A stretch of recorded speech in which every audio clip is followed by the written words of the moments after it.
अस्सलाम वालेकुम, मेरा नाम है अब्दुल वासिफ और आज हम डिस्कस करेंगे नेट मीटरिंग की पॉलिसी के बारे में। जैसे कि पिछले दिनों में ओवैस लगारी साहब जो एनर्जी मिनिस्टर हैं पाकिस्तान के, उन्होंने ये बयान दिया था कि हम जो है सोलर सार्फिन या जो सोलर यूज़र्स हैं उनसे 27 रुपये की जगह पर हम जो है 10 रुपये पर यूनिट के हिसाब से बिजली लेंगे और वही बिजली 50 से 60 रुपये में हम उन्हें सेल करेंगे। बट ऑफिशियली तौर पर इस पॉलिसी को अभी तक एक्सेप्ट नहीं किया गया और प्राइम मिनिस्टर साहब ने भी ये कह दिया है कि हम इस तरह की कोई भी पॉलिसी लागू नहीं कर रहे और हमारे जो पुराने रेट्स थे सोलर सार्फिन या सोलर यूज़र्स के साथ जो तय थे, हम उन्हीं रेट्स पर उनसे बिजली लेंगे।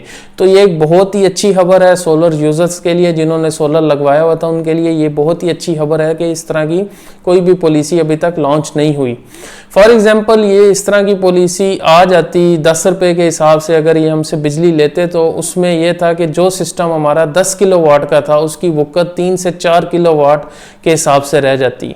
तो फॉर एग्जांपल, हम जो यूनिट्स पर मंथ के हिसाब से 500 सेल कर रहे होते तो हम उसके बदले हमें सिर्फ 5000 बिल में से हमारे माइनस हो जाता। तो इसमें सोलर यूज़र्स के लिए काफ़ी नुकसान था। शुक्र है इस तरह की पॉलिसी अभी तक जो है गवर्नमेंट ने एक्सेप्ट नहीं की।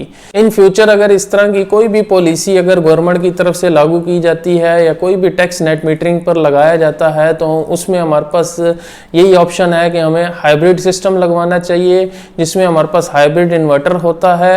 IP65 प्रोटेक्शन वाला इन्वर्टर लगवाना चाहिए विद लिथियम आयन बैटरीज या टॉल ट्यूबुलर बैटरीज। वो आप पे डिपेंड करता है कि आप कौन सी बैटरीज लगाते हैं। तो इसमें यह होगा कि हमें कम से कम जो है बिजली वापडा से लेनी पड़ेगी, मतलब ग्रिड का कनेक्शन हमारे साथ कम होगा। फॉर एग्जांपल, रात का टाइम भी है तो हमें बैकअप के तौर पर बैटरी से बैकअप मिल रहा होगा। तो इस तरह की पॉलिसीज़ अगर आ जाती हैं इन फ्यूचर तो हमें फिर हाइब्रिड सिस्टम पे मूव ऑन करना चाहिए। बाकी वीडियो अच्छी लगी हो तो लाइक करें और चैनल को सब्सक्राइब करें। शुक्रिया।